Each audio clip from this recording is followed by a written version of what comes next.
বাঙালি খানায় সবাইকে স্বাগত জানাই। আজকে একটা পনিরের নতুন একটা রেসিপি আপনাদের সঙ্গে শেয়ার করব। পনির তো আপনারা অনেকভাবে রান্না করে খেয়েছেন, একবার আমার মতন করে সহজ পদ্ধতিতে আপনিও শিখে নিতে পারবেন ছোট ছোট টিপস সহ।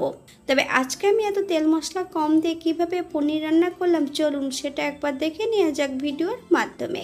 এতটাই সুস্বাদু হয়েছিল খেতে, আপনি একবার রান্না করলে বারবার রান্না করবেন।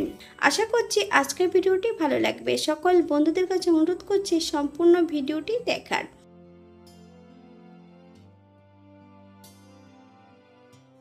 এখানে আমি আগের থেকে 400 গ্রাম পনির ছোট ছোট টুকরো করে কেটে নিয়েছি। আপনারা এর থেকে ছোট বড় টুকরো করে নিতে পারেন।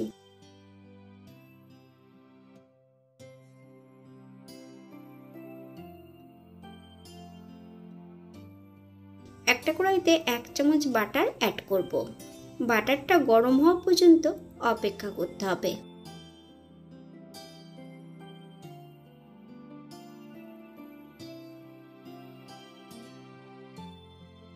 হাফ চামচ লবণ, আপনার স্বাদ অনুসারে লবণটা অ্যাড করবেন।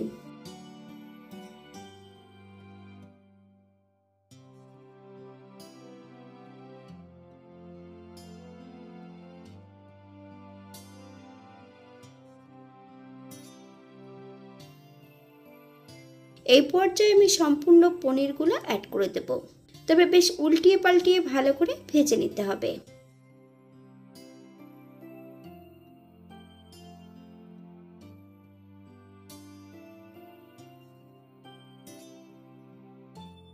বাঙালি রান্না ঘরোয়া উপকরণ দিয়ে আপনাদের যদি রান্নাগুলো পছন্দ হয় তাহলে চ্যানেলটি সাবস্ক্রাইব করে দিয়ে পাশে থাকবেন। পাশে থাকা বেলটি বাজিয়ে দেবেন, নইলে নিত্য নতুন রান্নার নোটিফিকেশন পাবেন না। আমার এই চ্যানেলে আমিষ, নিরামিষ এবং বিভিন্ন ধরনের পনিরের রেসিপি দেওয়া আছে। আপনাদের যদি পছন্দ হয় তাহলে চ্যানেলটি ঘুরে একবার দেখে নেবেন।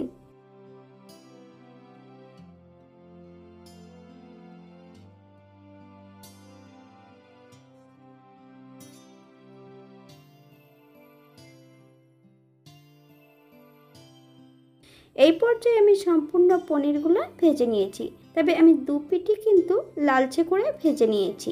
আপনারা এর থেকে কম বেশি করে ভেজে নিতে পারেন।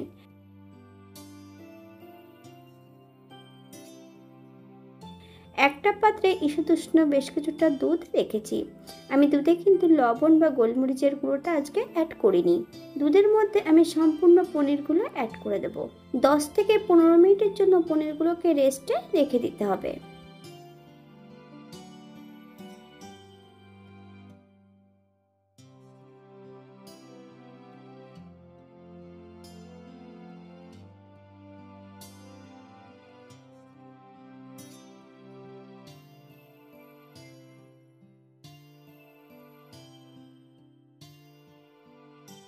একই কড়াইতে বেশ কিছুটা মশলা আমি তৈরি করে নেব। এখানে আমি 5টা লঙ্কা নিয়ে নিয়েছি। একটা টমেটো বেশ ছোট ছোট করে টুকরো করে কেটে নিয়েছি। 4 থেকে 5টা কাজু বাদাম, 6 থেকে 7টা কাঠবাদাম আগের থেকে কিন্তু জলে ভিজানো ছিল। কাঠবাদামগুলো আমি খোসাটা পরিষ্কার করে নিয়েছি। দারচিনি, এলাচ, লং, গোলমরিচ, ছোট্ট এক টুকরো জায়ফল, বেশ কিছুটা সর্ষের তেল দিয়ে আমি এটা ভেজে নিচ্ছি। আপনারা এখানে বাটার অথবা ঘি বা সাদা তেলে এটা ভেজে নিতে পারেন।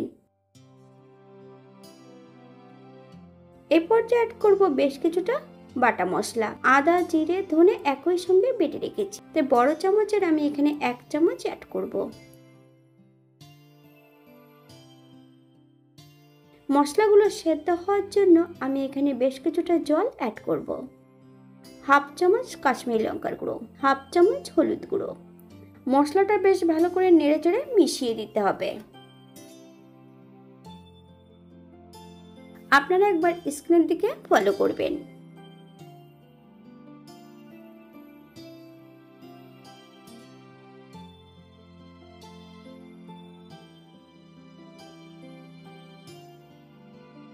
আমি গ্যাসের ফ্লেমটা অফ করে দেব।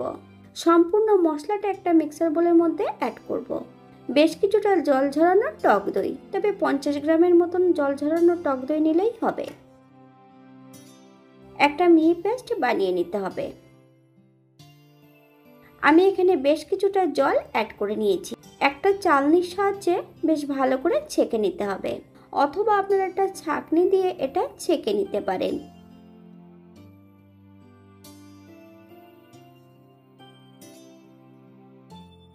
ঠিক এমন দানা দানা এগুলোকে বাদ দিয়ে দিতে হবে। একদম লো ফ্লেমে 4 থেকে 5 মিনিটের জন্য রান্না করে নিতে হবে।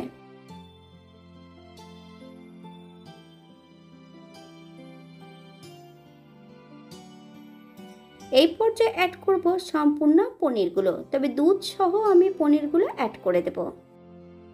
দুধ সহ কিন্তু পনিরগুলো অ্যাড করলে অনেক সময় ভাবছেন যে গ্রেভিটা কেটে যেতে পারে, কিন্তু না, গ্রেভিটা কাটবে না। কারণ একটাই ফায়দা যে মশলা যখনই আপনি করবেন তখনই যদি টক দইটা দিয়ে যদি মশলাটা আপনি পেস্ট করে নেন, তাহলে কিন্তু কখনোই কিন্তু টক দইটা আর কেটে যাবে না।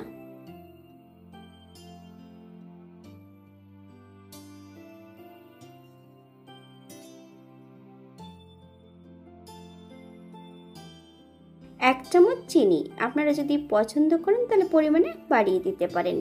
তবে চিনি অ্যাড করার পর গ্যাসের ফ্লেমটা হাইতে রেখে 4 থেকে 5 মিনিটের মতন রান্না করে নেব।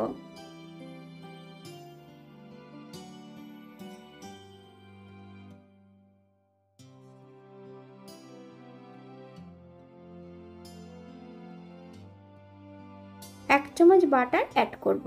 আপনারা যদি পছন্দ করেন তাহলে পরিমাণে বাড়িয়ে দিতে পারেন। গ্যাসের ফ্লেমটা মিডিয়ামে দিয়ে বেশ ভালো করে মিশিয়ে নিতে হবে।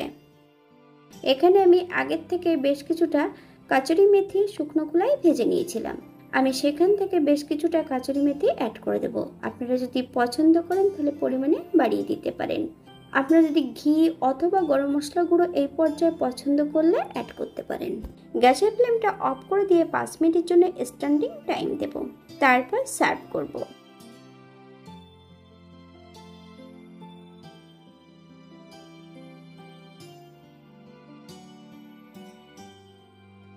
এটা দেখতে যেমন ভারী সুন্দর হয়েছিল, এটা গরম ভাতে, রুটি, পরোটা সবকিছুর সঙ্গে অসম্ভব ভালো লাগবে। এটা যে কোনো নিরামিষের দিন আপনারা এটা তৈরি করতে পারেন। আমি এখানে যে উপকরণগুলো অ্যাড করেছি আপনারা কম বেশি করে নিতে পারেন।